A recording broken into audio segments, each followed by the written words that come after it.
everyone. Welcome to the Flameless Fireside podcast. We're super excited to have you with us this evening. I'm going to be your main host. My name is Celeste, and here today with us, we have Everett, who's going to be another host, and Joyce. And our special guest for today is Dr. John Brailsford. And of course, those longtime fans know that he is an OG member of the podcast, and we're super grateful that he was able to come back and help us with this topic.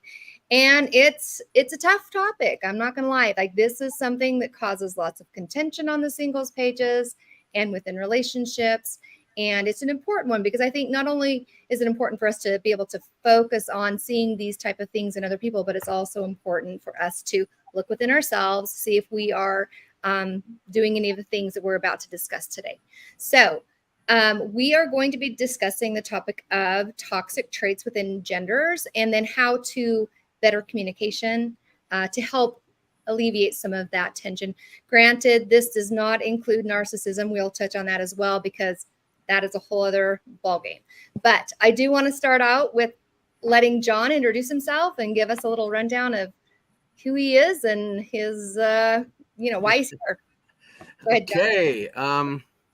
I'm John Brailsford. I'm a licensed therapist. I've been practicing for, I think actually this month it's 25 years. So nice. I've been a licensed therapist that long, and did therapy before that, obviously, in my training. So over a quarter of a century doing this work. And I will soon be starting a position in Utah County at Lifestone Counseling Center in American Fork.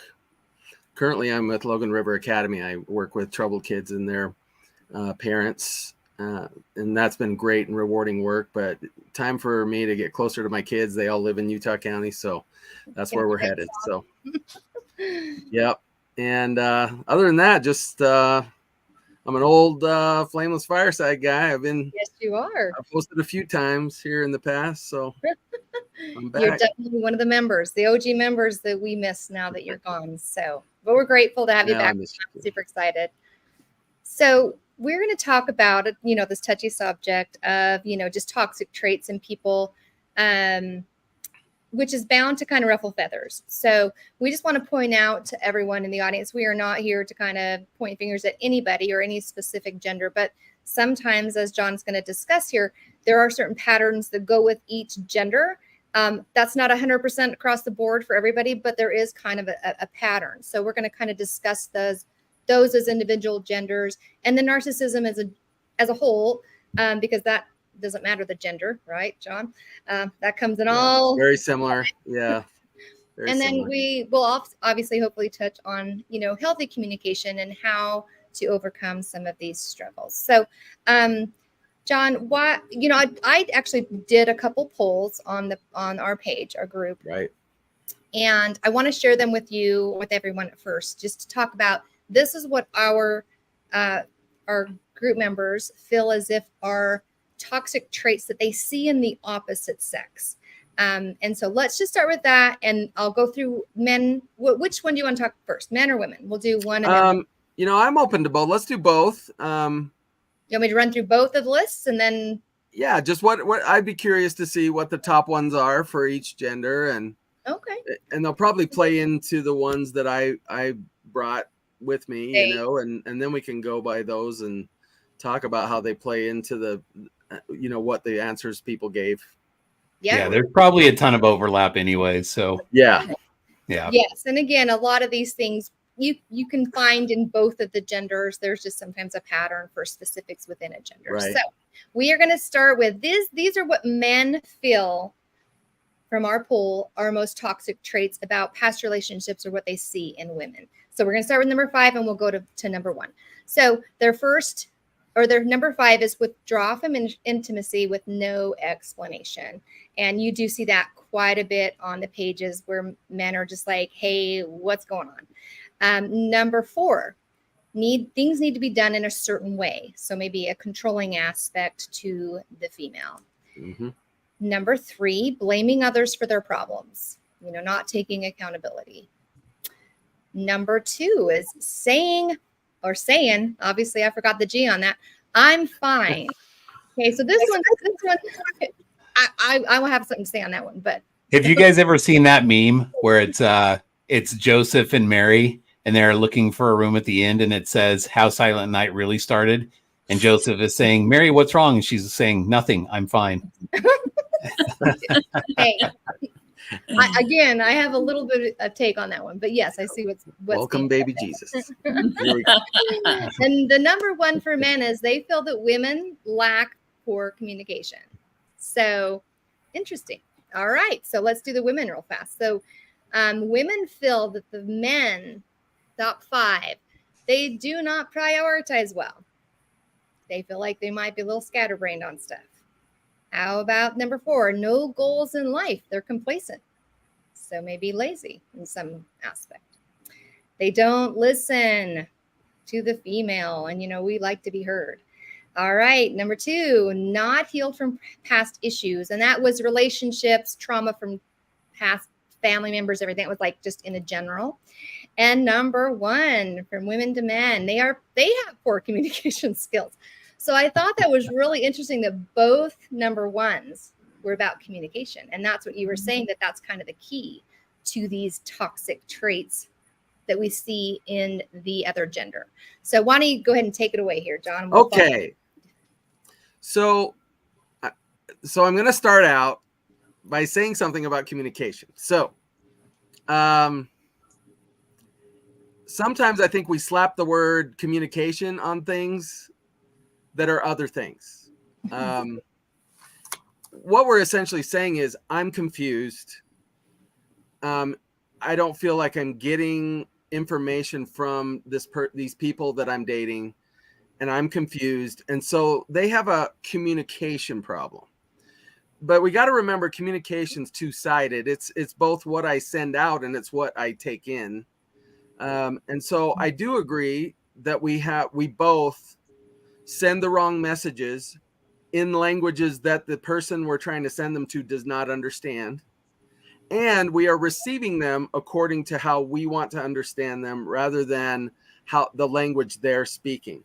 So to be like two people, one speaks Chinese and one speaks English, getting frustrated with each other, and you're just not communicating well. The thing is, they're probably communicating very effectively in their language. And so what I would say is, what is the solution to the problem? Is it that the person speaking has to learn the language of the person hearing? Yes.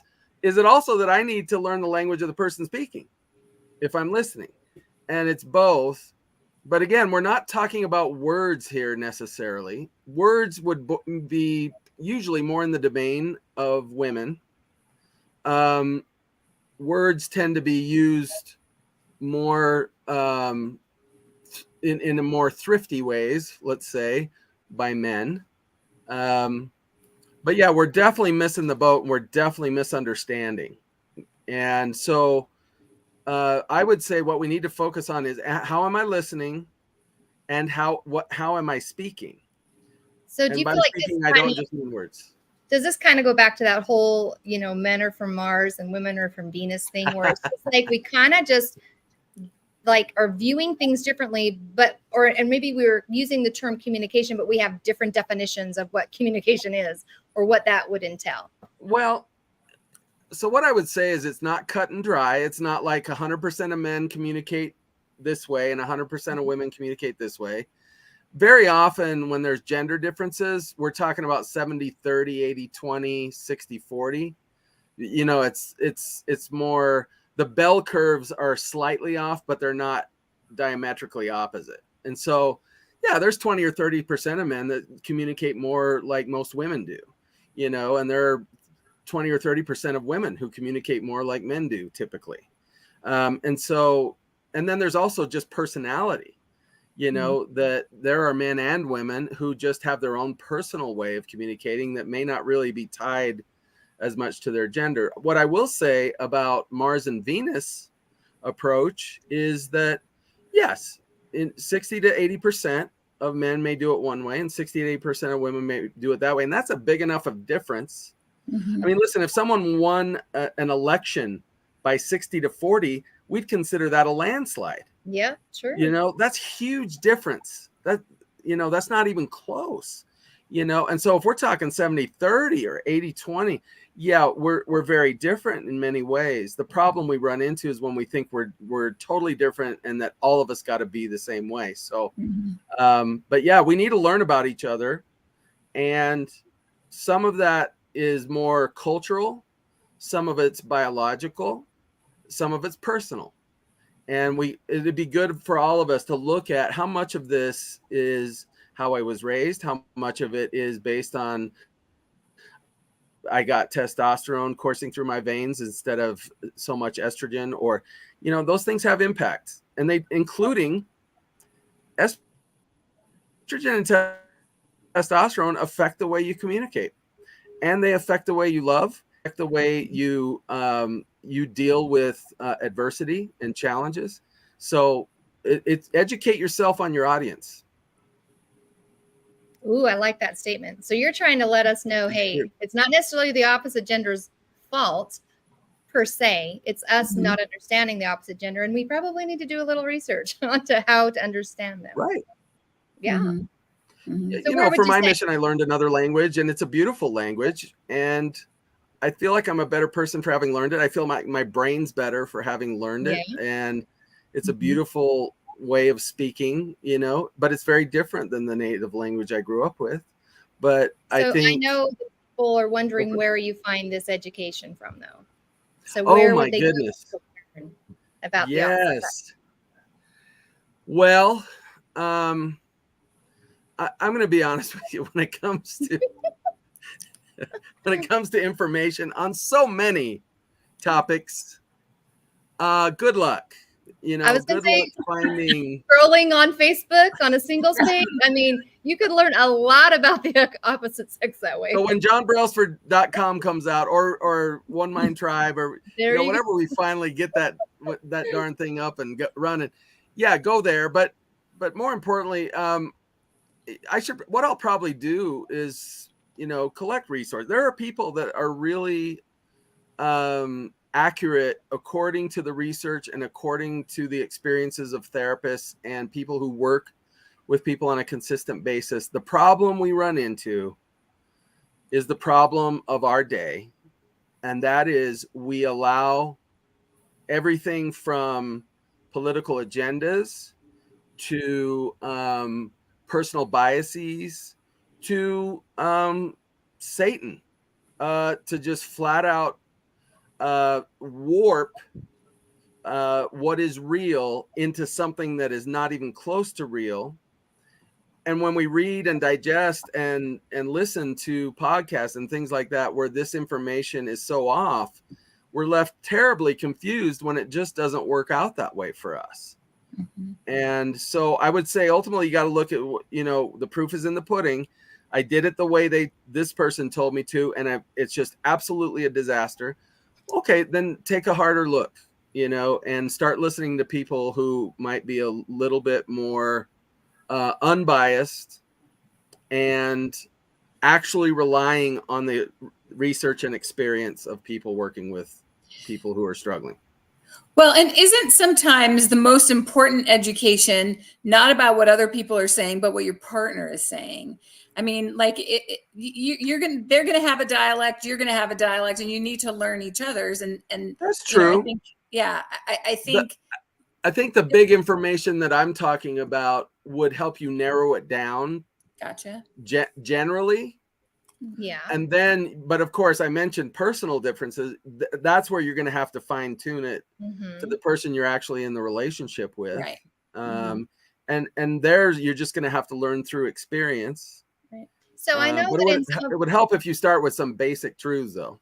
Right. Right. I was going to say, I know that there was some like communication techniques that have been woven through my psychology classes. I mean, it's like psychology 101. We got to understand each other. Right. And do you embrace any of those certain techniques that you feel is the best, like passing the stick or, reflecting, or, what do you think would be the best way for, let's say me and you are dating, John, and I don't understand you. You think I'm crazy. What's going on? What would you say? Or let's say it's me and Everett here. Me and Everett are still dating and you're our therapist. What would you tell us to do? Well, rather than give you the specific techniques on how to say it and what to say, here's the big thing you need to look out for. It's called the fight or flight response. Okay. It is called the autonomic nervous system, the sympathetic nervous system. And whenever there's a fear response, oh no, something bad's happening. Yeah, communication will go out the window first, but so will love, so will trust, so will kindness, so will compassion. All those things just start to go out. So will strength, so will courage, so will, like, all these good qualities will just start to dissipate. God has not given us the spirit of fear. And I would submit to you that every negative quality is a reflection of fear, but of power and of love and of a sound mind. And I would say love is going to be the key to all of the positive qualities that are going to be the opposites of the ones we're talking about tonight.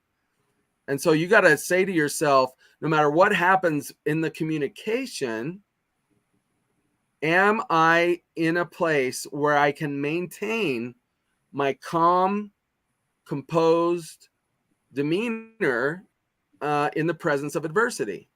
In other words, the more resilient people are, the closer they are in their relationships, period.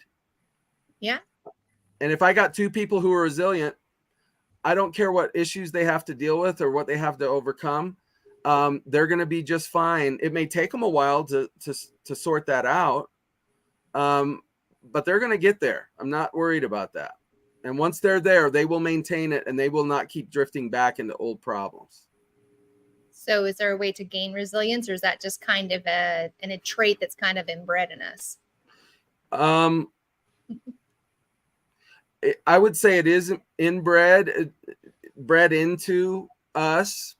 And that makes sense because we need to, like, if you go back to, primeval days, you got to protect yourself. You know what I mean? And when you start feeling your heart pump and you start feeling your hands clam up and, you start, feeling, the veins in your head starting to swell. Yeah, that's letting you know you either need to run or you need to fight because something's going to kill you right now if you don't. And the problem is we live in a society where it's very rare, almost unheard of for something to just kill us out of the blue. Right. We are not subjected to wolf packs and bears and large animals that are going to eat us all the time. And yet we respond like we do still. Because we're still wired. We are wired for that. Now, the other part of it, though, is if we've had trauma, for example. Well, trauma takes that baseline of what was born inside you to protect you, and it ramps that up even more. And the pain centers in our brain don't distinguish between emotional pain and physical pain. If you scream at me obscenities and call me names, it registers in the same part of my brain where punches in the face and kicks in my stomach go. And so I'm going to have a trauma response. And now it's kind of like when I was a kid, I've both had hypothermia and heat exhaustion. And now I'm at higher risk of both, having already been through them. So it's almost like my body's registered that, oh no, it's going to go into panic mode if I'm too cold or too hot again. So I have to be aware of that. And it's the same thing with trauma. If I've been emotionally damaged or hurt really bad, even if I heal a lot and whatever, like there's going to be probably a higher propensity for me to, get hurt or to go into that fight or flight mode. So, but I need to know that about myself and take evasive action when the time comes. Well, let me ask you a question to kind of counter this a little bit. I think there is something to be said about having gone through trials in life and having a little bit of resilience to build up kind of our, for lack of a better way of saying it, thick skin, right? Like we look at society today and people can be so hyper offended at everything because they've never had to deal with anything, And so What hurts me? Oh, well, somebody said a word that I don't like, gosh, no, it doesn't even have to be like something bad, but just something that people are just almost looking, to be offended. So I sometimes wonder if in our relationships that carries over. Like we haven't dealt with anything serious together. And so the slightest thing can be a mountain for us instead of just a molehill. Well, I'll ask those who know me, what's my favorite word, when it comes to mental health? It's balance. I'm going to know really quick in therapy, about your mental health without ever asking you a question about how you feel or what you think, just by noticing how balanced is your life, and we can go one of two ways. I can be so exposed to trauma and damage that I am just absolutely thrown for a loop and exhausted and can't recover, or I'm not presented with any adversity whatsoever. I'm just living with a silver spoon in my mouth, so that I have no adversity and my muscles never develop and my bones don't develop and I'm a little weakling, emotionally. And either one of those extremes is a terrible injustice to someone, to put them into a situation where either one of those things happens. So there's abuse and neglect. There's, I pushed you too hard, or I didn't push you at all. Yeah. So, well, I think there's a specific reason Heavenly Father does not just come and rescue us out of our trials. And sometimes he's like, I'll see you through it, because this is going to build some character. It's going to be growth for you. And I think it's important. And all too often, we just want to wiggle out of everything. It's hard. I don't want to do it. This is painful. I don't want to do it. I'm going to avoid it. I'm going to do whatever. And sometimes that's where our best growth comes, especially in relationships. And when we're trying to communicate, like, hey, we're not getting along on this. Like, okay, well, what do? Just run away? Or do you just work through it together so that on the other end, you guys understand each other more? So, well, I would say that's one problem, is I can't handle it and I'm out. Another one is I can't handle it and I'll never leave. I will put up with it forever. I don't deserve better. Yeah. Right. So there's one of us, there might be, one side of the equation that feels very entitled and I can do whatever I want and you just have to live with it. And there's another version that says you can do whatever you want to me and I have to live with it, and so one is sort of entitlement and one is like a shame, passive pushover mentality, and both of them are toxic. In fact, they find each other, they gravitate to each other in many ways. So really quick, I just want to hit on a couple of these things, and then we'll get into what you've got to share with us on your letters. But I was noticing this on some of the poll results, like something like where it says women view about men that they don't prioritize well, but men kind of feel like on number 4 that women are controlling. So do you think that almost seems like opposite, right? She's like, you're not doing anything and doing it in the right way, so I got to do it all. How many times is it just that opposite gender and we kind of just do things opposite? I think that sometimes that can become, together we're a whole, right? But in those moments where you're like, gosh, stop controlling me. And she's like, well, then do something. You're complacent. You're sitting there. You're not prioritizing, right? So, and it makes me stressed. So I feel like I have to bug you to get it done or whatever. Yeah. So, I mean, if anybody's heard my talks on masculine, feminine energy, what are the most disgusting combinations? Who are the people, they call them the last to marry, first to divorce. It's incredibly toxic masculine women and toxic feminine men. So weak men and angry women. We hate them. And by the way, women hate angry women and men hate weak men too. We don't want to, not only do we not want to marry them or date them, we don't want to do business with them. We don't want to be parented by them. We don't want to be supervised by them. We don't want them in our bishopric. We don't want them in our Relief Society presidency. These are disgusting combinations. But there's something unnatural about a woman who is angry all the time and controlling and mean. And there's something just really sad and horrible about a man who doesn't have his priorities straight, who can't overcome his addictions and is just blown with the wind wherever it takes him. It's sad. We don't feel safe in the presence of those men. We don't feel like they're a stable leader, you know? And so I get it on both sides. You know, I understand. The answer to that, though, is so some angry women will say, well, I'm not going to be a pushover. I'm not telling you to go to the opposite. I'm telling you to go to balance. Go ahead and be confident. You can be confident without being arrogant. Yeah. But also be humble, but not ashamed. Don't go that far. Just hover between that confidence and humility. And same with the men. It's like, well, if I try to exert my authority, or if I try to speak up for myself, you know, I'm just going to get bashed. I'm going to be told that I'm a toxic man and all this stuff that society spouts off to us. And it's like, no. Well, don't be a tyrant. But you're allowed to be confident. You're allowed to set some priorities in your life and to have a structure to your life and be disciplined. That's attractive. Like, and that's what the healthy women want, is a man who's a leader, but in a really kind way, you know, in a committed way. Which is a true leader, right? Like, yeah, a true leader, like servant leadership, you know, kind of like I am willing to sacrifice myself for my marriage and my family, you know. But if I'm willing to be your defender, I should have a say in how we handle security of our home, or whether we go down this street to go to the restaurant, or, you know, and you say, well, you're just being controlling because you won't listen. If I'm the one that's got to fight the guy that's going to try to take advantage of you, I get to say which street we take to the restaurant. Yeah, I don't feel comfortable.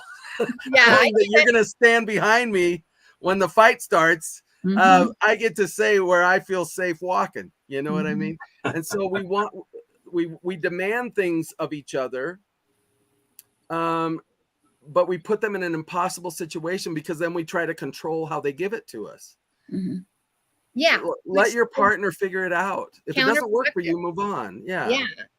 Okay. So 2 other quick things. Or you can just say, it's okay, I'm fine. What I was going to talk about. And I'm only going to say one statement on this. We do not need to discuss this because I know men love discussing this. But I do have to say there have been times in my past where I've said I'm fine because I realize I've been kind of like, okay, that was like, maybe I'm emotional, maybe I'm irritable, whatever. And it's like, okay, I recognize, okay, I seriously, that was a little over the top there. And so I'm saying, no, I'm fine. I'm fine.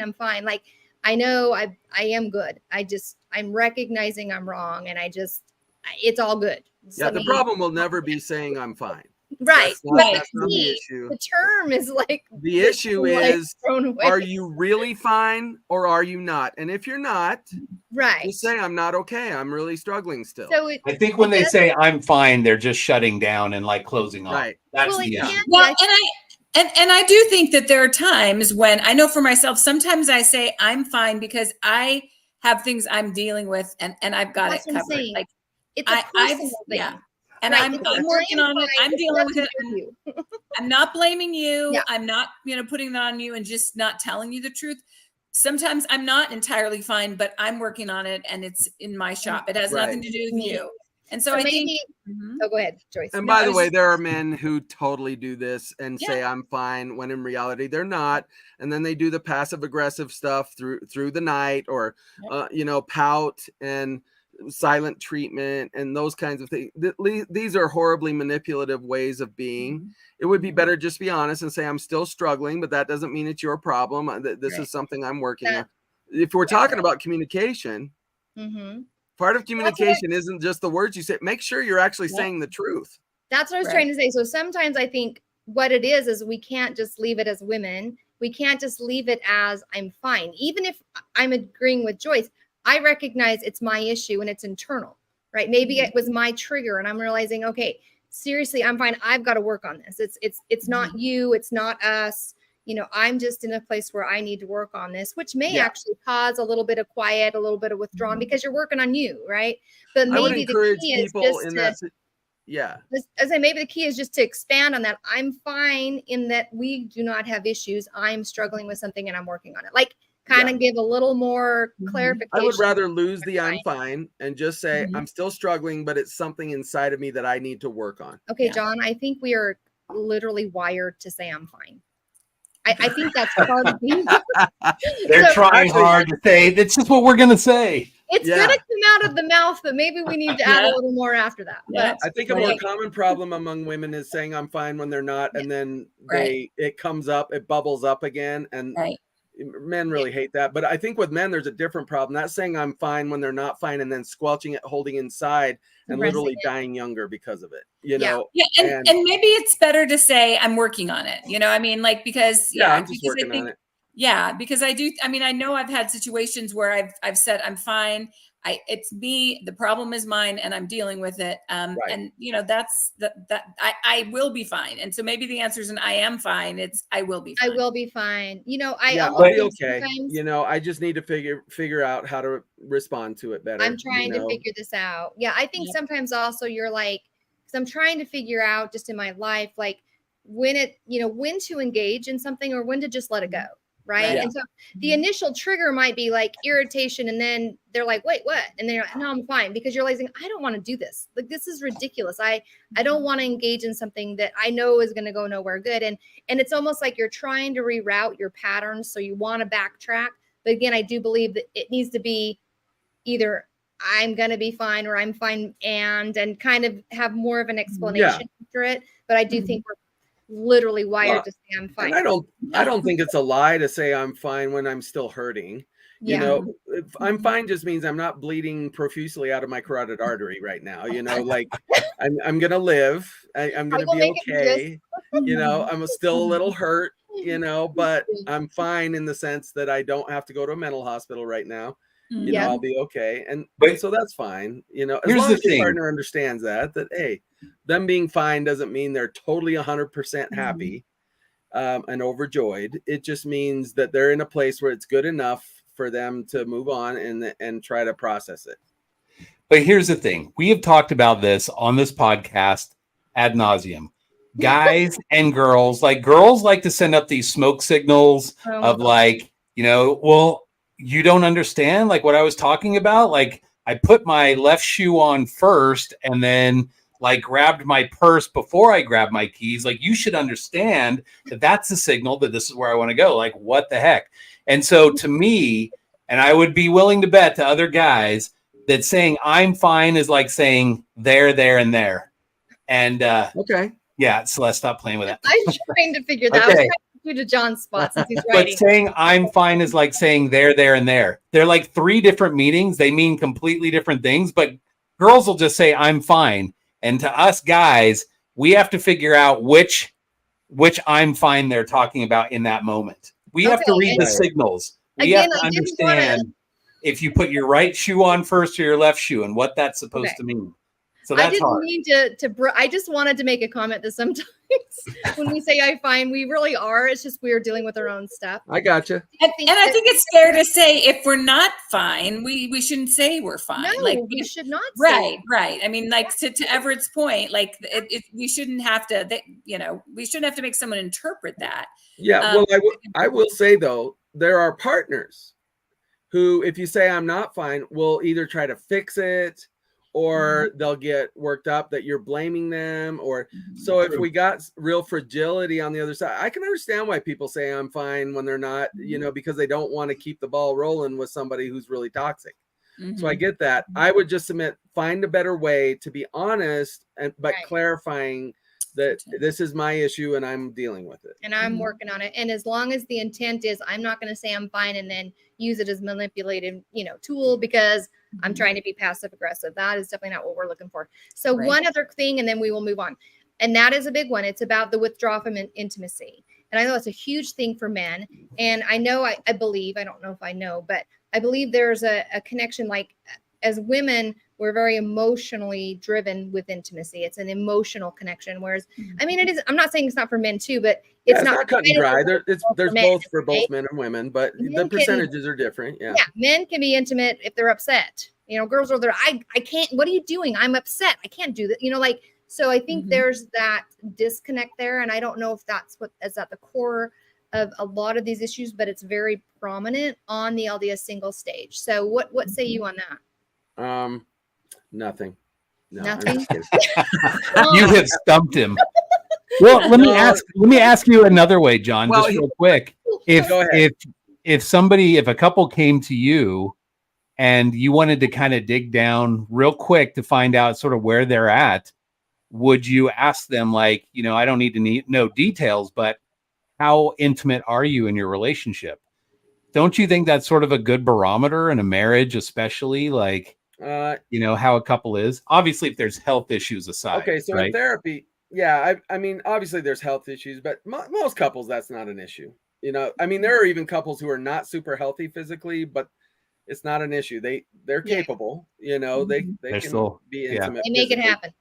They can make it happen. So, first of all, when it comes to sex in therapy, I never ask, at least in the first few sessions, I never really ask about that. If they volunteer it, I'm willing to talk about, but I hear it when they don't even know they're telling me. So it speaks for itself. It speaks for itself. What I would say is sex is probably one of the best barometers for a therapist of the overall relationship. And the reason I say that, it's like the canary in the mine, we would call it. It's the first to die and the last to revive sometimes when there's other troubles in the relationship. But if you think about sexual intimacy, it really involves all the other good things in marriage. It involves trust. It involves humor, because everything doesn't go perfectly every time. It involves compassion. The humor could be a really bad thing in certain spots. I'm just saying, But I mean, it involves spontaneity, and it involves discipline. It involves, and when you see all those qualities go by the wayside, sex is just it's gonna drop off. It's not gonna happen. So here's the thing I would say. If I were giving advice to men, here's what I would say. Be positive masculine. It is the greatest aphrodisiac to women ever invented. Okay. If you are confident, if you're disciplined, if you're protective, and these things are not based on what they do for you, but just simply that's just the man you are. If you are firm, but in a way that's fair, if you say, I'm not digging it, that we're not having a good sex life, but you're not whining about it, and you're not, why can't we do that? That energy of whining and begging and all that kind of thing is negative feminine energy. And it is one of the two greatest horrible combinations. It's just not attractive. And so it would be better. I would just tell me, women, talk to me. How do you want a man to kiss you on a date? Do you want him to say, hey, would it be okay if maybe I gave you a little kiss on the mouth right now, or a little kiss on the cheek? Maybe I don't want to offend you or anything. Okay, that wouldn't be the first choice, right? No. Yeah, that's not okay. Now it's better than, you better kiss me or I'm not paying for your meal. Yeah. That's the toxic masculinity that we don't like either. But listen, you would hope he would just have a sense of what's going on here, that he would just kind of know. And what if he just puts his arm behind your back, pulls you in, and just kisses you with confidence? Yeah. You know what I mean? Well, and I do think that there are some people who feel the need to sort of kind of put it out there and make sure that you're comfortable with it. I think there's a difference between that and groveling. And because like the way you just described it, that would be absolutely annoying. Like, but just to say, like, where do you think we are? Or would you be comfortable if I kissed you, or something like that? And then to your point, I'm going to tell you, you don't have to say that. I'm telling you. You don't have to, but I'm telling you, John, men I know. like they're going to get in trouble if they try, and then they're going to. Well, here's the thing. Ask them about their life. Do you have a history of sexual trauma? Were you abused as a child? I mean, you just get to know the person. And then, you don't have to. And then I would say, if someone's been in those situations, then it's of course it's wise to just say, hey, listen, I'm feeling really close to you. I'd really like to kiss you, but I don't want to offend you because I know you've been through a lot. I wouldn't kiss him right then. I would just throw that out there, and then let's go eat dinner. You know what I mean? And then go enjoy our time. There is actually a certain kind of sexiness to a guy who is, can I kiss you, as he's leaning in to kiss you there. And it also is like the tone, the body language. You can definitely say, can I give you a kiss, in a very seductive way that women are like, heck yeah. That's fine. But again, you're speaking to an energy that's beyond the words. Right. Well, and I also think that in conversation, you know, like how you feel about kissing. That should be part of a conversation before Absolutely. yeah. Yeah, I'm so not it's telling you on a first date to just swoop her up and kiss Right, her go out of for the it. blue. I'm saying Right. get to know someone, get a feel for who they are. right. One of the positive masculine traits is presence. Be present with someone. Mhm. Get a feel. Don't just listen to what they say, but get a feel for who they are. You know, Mhm. Mhm. learn the signs that a woman is actually interested in you and wants to be kissed. You Yeah. know, and Mhm. you know, and here's the thing: if you kiss them once and they aren't comfortable, they'll let you know, and then Or honor they'll that. walk away. They'll be like, Honor that. That's Yeah. the worst thing that could happen. "Well, Honor who's it different?" and just say, hey, you know, I was under a different impression, and go with it, you know, and then don't reject them for having that boundary. That's fine, you know. So positive masculine is confident and it doesn't get worked up easily. It's easygoing, you know. So maybe we could go to some of the toxic traits, Yes, let's go just on to your because narcissistic stuff. I think Absolutely. that's what we really want to look out for. Because this You is want to a introduce these at your 3 E's? yeah, because we were doing like the both Yeah, the sexes. 3 Now E's. we're Now going the to talk about 3 E's. yes. Yeah. So Sorry, the I 3 think E's there's a actually lag. are the 3 E's of narcissism. Okay. Mhm. But really they're toxic. They're just toxic things. And I've added 2 I's, you know, so we can see. Mhm. Just 2 other things that are toxic that aren't I would say if you were to put them to a personality disorder, they'd be more borderline, you know, in their nature. And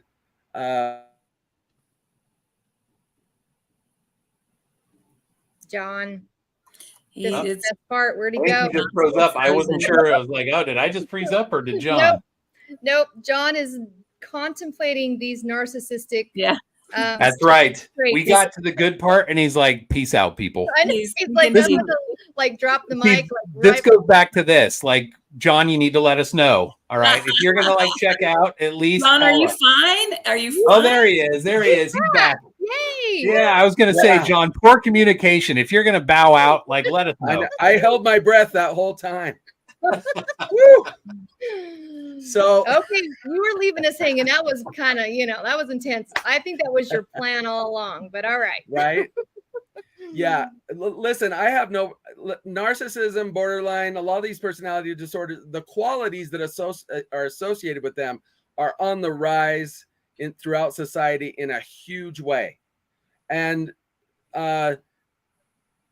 there's a tendency among certain segments of the population for them to be even more popular than in others, but they're really touching every part of the political spectrum, men and women, different races, different religions. I mean, everybody has at least some of these people infiltrating and just wreaking havoc in marriages, in wards, in stakes, in businesses, all over. It's and in countries, in nations, and there's a lot of instability because of these people.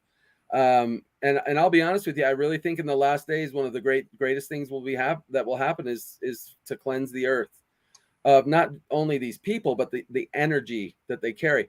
My hope is that most of them will see the error of their ways and repent and come back.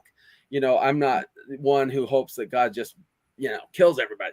No, I think God wants to save as many as he can, but he's saving us from that most of all, because there's not a darker spirit than these words I'm going to describe right now. And then we need to look for the green flags that are all the alternatives to these. But entitlement is probably one of the biggest ones. You owe me. Okay. You owe me. Like, it's not because I'm a person worthy of respect. It's not because you're a nice person. It's because I deserve what I'm asking from you. So rather than ask, we demand things of people. And even if it's a good thing, demanding really makes it bad. It's not a good way to go, And so, yes, I would like you to treat me with respect. That's fine. But I demand you treat me with respect, even after I have totally disrespected you and undermined you and lied about you. And I can do whatever I want. So really, all these words, we're talking about a double standard. Yes. They are entitled. You are not. Exactly. Okay. A one-way street. Yeah. So what's the opposite of entitlement? I would say gratitude. That will you please help me in this way? I'm really grateful that you're willing to do that for me. I want to do things for you too. I want to be someone in your life that actually helps you feel supported and strengthened and uplifted. Okay. This is a two-way street, and there is no double standard. And I don't expect it of you, but I'm so grateful. If you could provide that for me, that would be awesome. So entitlement is kind of like a rampant thing in our society these days. Are we just becoming more narcissistic then? Yes. Self-centered. But well, and I wouldn't blame it all on the personality disorder. What are some other reasons that these toxic things come in? We get addicted. We're mentally ill. We're schizophrenic or bipolar or something, uncontrolled, like unmanaged. I can be diagnosed with something like bipolar and still have a good life, but not if I just won't admit it and won't treat it and won't, So I don't want to write anybody off, including people who've been addicted in the past. I really think people can heal to the point where they're no more likely to use than the person who never did. But yeah, you want to see that they've put in that time. And what's the evidence? They won't be entitled. That's for sure. Okay. Nor will they be super ashamed or not, and passive and like, I don't deserve anything either. So, adversity, trauma, addiction, they all drive us to the extremes, to the negative masculine and feminine energy. And they make us unattractive, and they leave us alone. They leave us battered and bruised and a false version of ourselves. Do you think that the way over the last generation or two that children are being raised with, everybody's a winner and I kind of got to make sure you don't have any hardships in your life and everything you want is kind of like what you get, and almost like parents are taking their kids and using their kids as a reflection of their own personal worth, so they want their kids to just be perfect in all aspects of their life. I kind of feel like that kind of creates a narcissist, someone who's never told no, someone who's never had hard times, someone who is rewarded for things that they didn't even earn or deserve. Yeah. Or the research, one thing that we notice is, for example, kids who are only praised for achievement, never for just who they are. Exactly. Meaning you have to perform, you have to do something that, and the only times I take pictures of you is when you win the beauty contest or when you win the football championship or when you win first chair French horn in the band. It's like, without that, I'm really not, I'm going to kind of dismiss you a lot and pay attention to whatever other kid is either horrible or amazing. So the black sheep or the hero, they're going to get all my attention. One will get my positive attention, one my negative attention. But if you're just average, you're going to be lost like a cipher on the wall. I'm just not going to see you. The other one is that I've seen as well is neglecting their pain. Meaning, honey, I really don't want to talk about all that negativity right now. I'm so proud of you that you won the championship. I'm so proud that you won this, but this really is beneath you. You can do better than this. Oh, yeah. Okay. So in other words, I don't want to spend time with you when you're not the glory kid. Yeah. You know what I mean? And so what they learn is the only time I'm going to get attention is if I'm the glory kid, is if I am killing it. And all that honest emotion, and I'm struggling. Can you please help me? Mom, I really need your support. Dad, can you spend some time with me? If that keeps getting neglected, then you're going to be a super high achiever, or you're going to never be good enough and you're going to give up and start taking drugs and go and rob stores. Go the opposite direction. Now, not everybody does either one of those. Most people don't. But there's a little bit of that black sheep and a little bit of that hero in even the kid that doesn't go to either of those extremes. But they're more likely to have a narcissistic child, and they're more likely to have an empathic child who is exploited by narcissists. Right. So I can see that connection. Yeah. Both are more likely in those scenarios. So, all right. What's your second E? Oh, are you moving on? You got your so first E? exploitation is the second one. And exploitation is where I take advantage of you, but you're not allowed to take advantage of me in any way. So it kind of goes with entitlement. In this case, though, it's actually like a bartering system where you never win with the toxic person. They'll throw you bones, okay, and then pretend like they gave you the world, Of course. and they'll demand your entire body and pretend like you barely gave them anything. And so the story will be twisted in such a way where I've seen the story twisted so much that literally the quotes of what occurred in private, it's the opposite person who actually said those things. Oh my gosh. You know, so the toxic person actually said the horrible things that they're accusing the other person of saying, and what the other person said is exactly the opposite of what they said. So And they've grabbed onto the opposite. And I really get to the point where it's kind of like, you know, certain you know, famous athletes and the murders of their ex-wives, where it's kind of like, I believe that they really believe the story. You know, they really come to believe that's what actually happened. No, I would never do anything like that. And they totally deserved it. You know, and it's just like, what are you talking about? You know? And so it's madness. It'll get to a level of madness. But again, it's that exploitation. I'll use you in any way I can, but don't you ever try to use me. The last one is empathology, and that's what makes the other two possible. I really don't care about you. You know, I'll tell everybody that I care about you. I will put posts on Facebook and Instagram that I care about you. I will show you what a loving husband or wife I am, or boyfriend or girlfriend. But in private, I will totally not care. Yeah. And I will laugh at you when you think you deserve more. And sorry, honey, but you just don't. You know what I mean? Well, but you said you loved me in that Facebook, you know, post that you did and blah, blah, blah. But right after that, you totally ripped me a new one, you know, as soon as you hit post, you know? And so what was that all about? You know, or at the party, you acted like I was God's gift to marriage or to a relationship. And then as soon as we got home, you're blessing me out and saying you don't know if you want to stay with me. And then when you ask, what about, why is there this distinct difference here? Then all of a sudden you're the evil one for, you know, conjuring up something that's. Well, it's fragility. Listen, both arrogance and shame are representative of a deep fragility. You know, they know how horrible they've been. There's a horrible feeling like, I know, but I've got to keep telling myself the lie that I'm amazing. Yep. Because if I don't, I will fall apart if I acknowledge all the hurtful things I've done, you know? And so I feel for them, you know, and listen, I feel for me when I've been one of them. You know, none of us is immune from doing these things.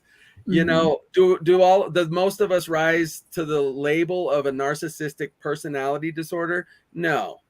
You know, but have all of us been selfish and exploited people and been entitled? Absolutely.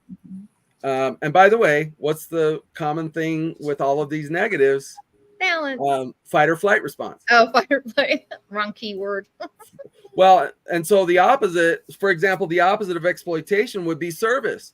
Do they actually serve you without expectation of reward? Like, I just really like to serve you. Okay. And for empathology, it's compassion.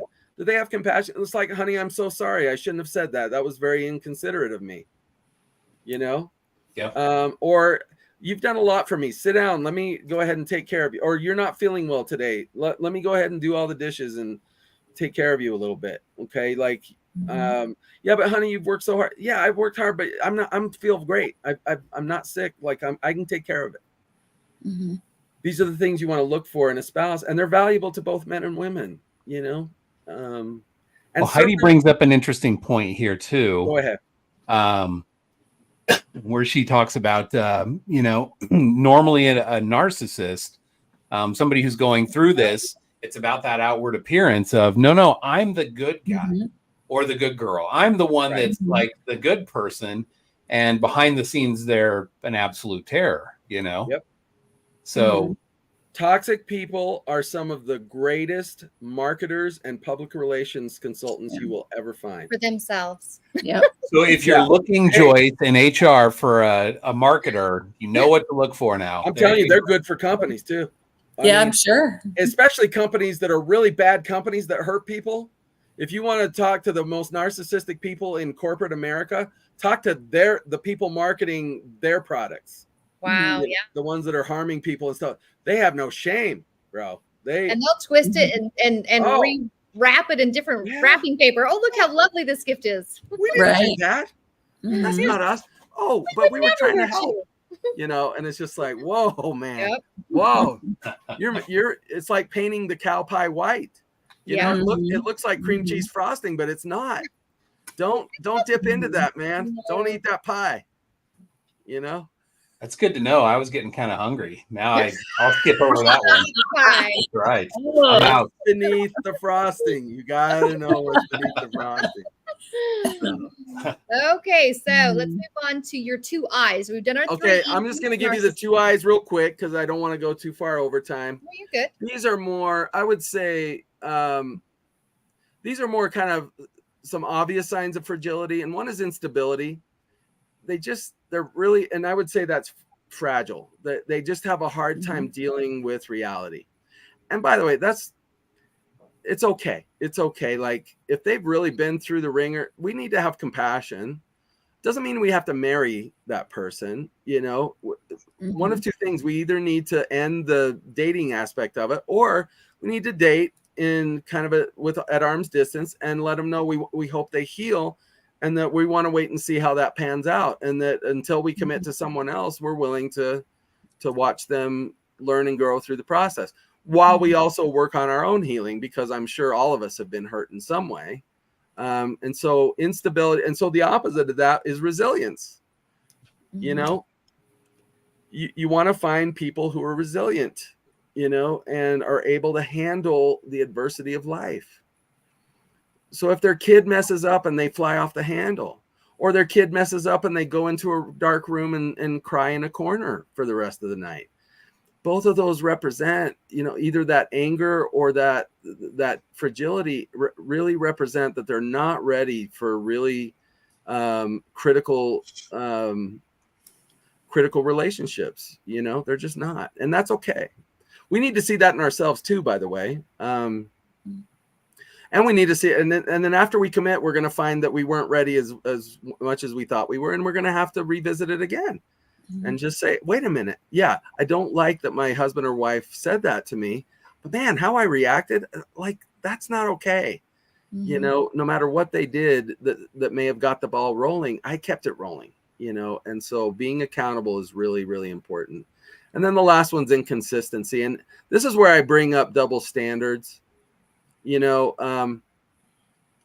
For example, I'll have couples where someone will say, I've reminded them so many times to put the toilet seat down, or I've reminded so many times not to spend money on that, or I've reminded them so many times.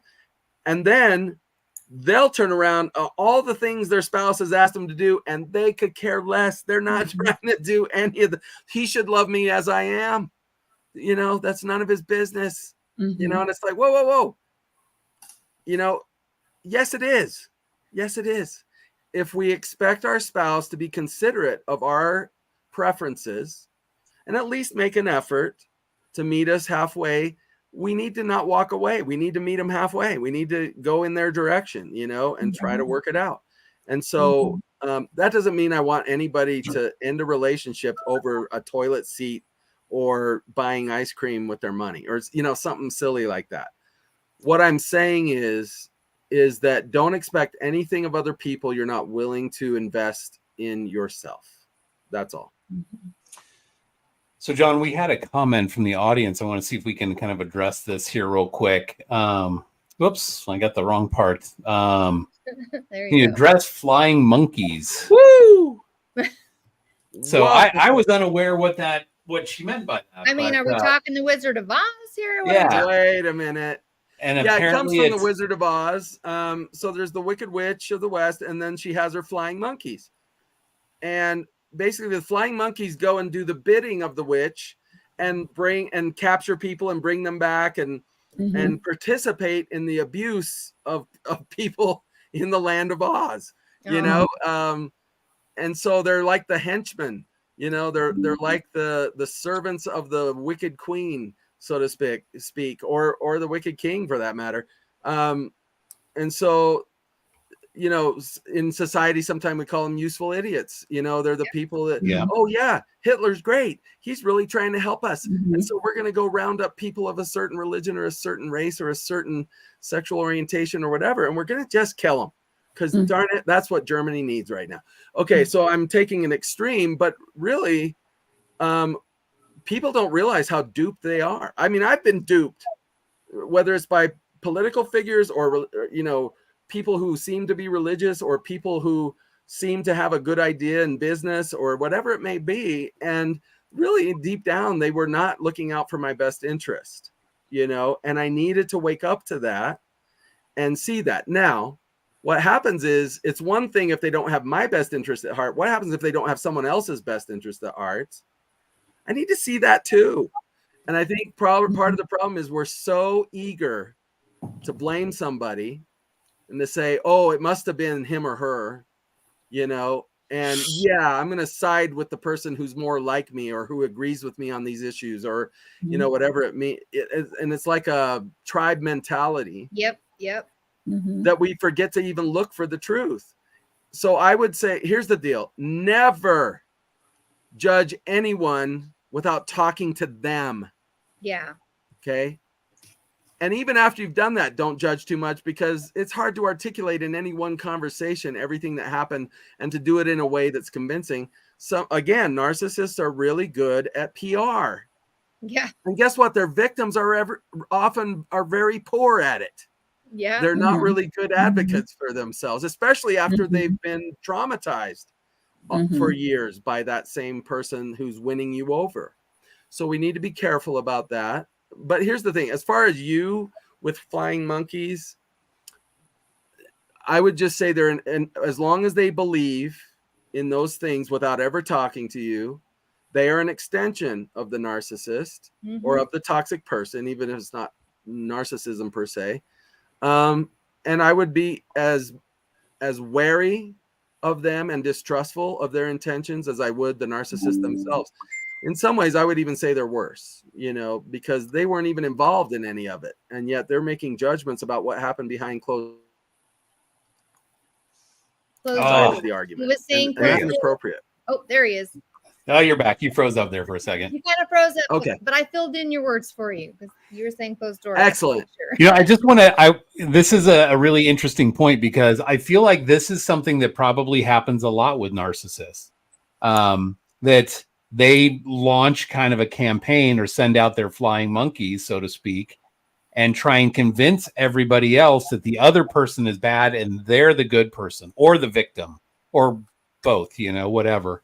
Yep. So I think they have a tendency to do so, right? The more people they have behind them and supporting their false narrative, it protects that ego, that fragile ego. Absolutely. They can justify it to themselves. Even your own family agrees with me, John, you know, or Kim or whatever.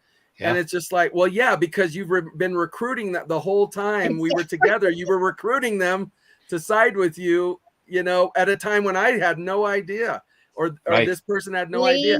And of course they side with you, you know, although I do believe that eventually good-hearted, fair-minded people will always come around to the truth. Okay. They will always end up on your side and they'll find their way, whether it takes a year or 30 years or in the next life. I really believe that. I agree. And is there anything that when that's kind of happening and you're in the middle, like, is there a way to confront that? Is there, you know, like people are hearing all these things about you that you just know aren't true. Are you better off just sort of letting it lie? Do you challenge those? Like, do you try and like, what are some of the ways that you can combat that or find out where those stories are coming from? So I'm just going to say the word balance again. Okay. You know, I wouldn't leave it lie completely. Like I would, but I wouldn't go so much after, well, this is what they did. You know, they're saying I did that, but this is what they did. No. Like rather than do that, I would just set the record straight as far as what you did, and let them know I've never said anything like that. You'll have to ask them why they would say that about me, but here's what I did say, here's what I did believe, here's what I expressed throughout that relationship. There may be kernels of truth in that compared to what they're saying that you said. Okay. But they will have twisted it. It's not like they make it up out of whole cloth. They twist it. They take a truth. And I think Satan works this way. Oh, he takes a truth and he twists it into something that's different. And it might as well be the opposite, And I love that other comment by Heather. The best way you can do it, just live a life that is so opposite of everything they said you were. And here's what I love this. Maybe this is my quote. I don't know. Live your life in such a way so that people know that one of two things happened. Either you did those things, but you've overcome them and changed, or you never did them in the first place. The key there is you certainly are not like that now. Yeah, exactly. Yep. And that's all you can do really in the end. But if they'll take the time to get to know you, they'll find that out for themselves. And then they have to ask themselves the question, why would he or she say that he's anything like that? So one of two things, either he or she is bringing up old news that's been repented of and overcome, or they lied about this person. And then I need to question how much I trust that other person to tell the story straight. Yeah. And I think that sometimes people come around because they end up being on the other opposite end. All of a sudden, this individual is saying things about them that's not true. And then they're like, well, wait, if this person's lying about me, could they have been lying about someone else? But I do think, I try to teach my kids all the time, if you have to make your own conclusion on someone, you have to come up with your own opinion on what you think they are and who they are as a person. And it should be through your interaction with them. Hearsay, I hate hearsay. I do not deal with that. Like I do not. There's a reason it's not constitutional. We don't accept that in a court. Yeah. Right. So I think it's important to just, if someone's saying that something's not true, obviously you're saying just don't totally walk away, maybe stand your ground in the moment to someone who might be addressing you, about it. But also I think you don't want to prove them right by freaking out and going out and exactly war against the person who's lying about you. Even though that would be a natural trauma response to it. And don't beat yourself up if you do that. Just know that's not gonna convince anybody. Because they're going to be like, see, I told you, look at them. Look how mad they are. They're always mad. This is what they've done. And always remember, toxic people are not afraid of lies. No. They're afraid of the truth. They're afraid, yes. Because they know that on top of the not truth. you lying about them, they're scared of. Right. That's easy. They can handle that. It's about you telling the truth about them that terrifies them. Yep. I agree. The fact that you have proof that if you wanted to, you could put out text messages, emails, all kinds of things where you're totally sane and calm and they are just ripping you a new one and just crazy. They know you got that. I hope you keep it.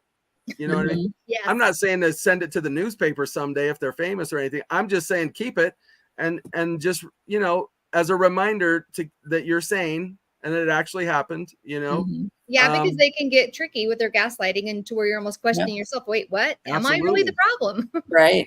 Yeah. All right. I had a quote like that recently in a post where it just said something. I'll say this really fast. You're good. Where it just said something, it wasn't that you convinced, what we would refer to as flying monkey, that you convinced your friends and family to believe it. It's that you convinced me. And that I became a flying monkey to myself, basically. Yes. Wow. Yeah. And that is the worst. That is the hardest part of healing from that trauma, is saying that I was duped into thinking I was the problem and that they were fine. Yeah. When in reality, when I look back and I read those text messages again, I read those emails, I see them. I just say to myself, what a horrible way to treat another human being. And I'm so grateful that I got out of that situation. And that's why I want you to be grateful to get out of a situation like that and be very vigilant and aware so you don't get back into one. So awesome. Okay. Well, thank you, John. We always love having you on. You're always full of lots of great information. And Thanks, we wish everybody. you the best of luck, obviously, with One Mind Tribe. And I'm still waiting for your books to get written and on the Oh, shelf. I know. Yes. Them. I am full of amazing ideas. Okay, So. he's being sarcastic, but I am here to tell you that man could do crazy crap, and we just got to encourage him to do it. So, yes. Got to get out there and write books. It is happening, and I got to give thanks to my dear wife. She is something else, people. God really blessed me. He really did. And there were times where I'm like, what am I doing? You know, because and we'll have to talk about this another day because it was quick for us. And it has been such a blessing, you know, in my life to have her around. So we love her. And I would like to say that I did tell John at one point, I feel like the Lord's going to richly bless you soon. So there you go. Nailed it. Nailed it. Nailed it. Yeah. Yeah, baby. Super happy for you. Everett. Just ask Everett. He'll tell you. That's right. All right. Well, thank you, everyone, for joining us. Thank you again, John, for coming on and sharing your knowledge with us. And good luck with all of your great adventures that are coming up. And we're going to go ahead and say goodbye for tonight. And we hope to see you next week. Thank you. One last thing for those looking, the link to the after party show is in the comments. So don't forget to check it out. Anyway, all right. Thank you. All right. Thanks, everybody. Good night, everybody. Bye-bye. Good night. See ya.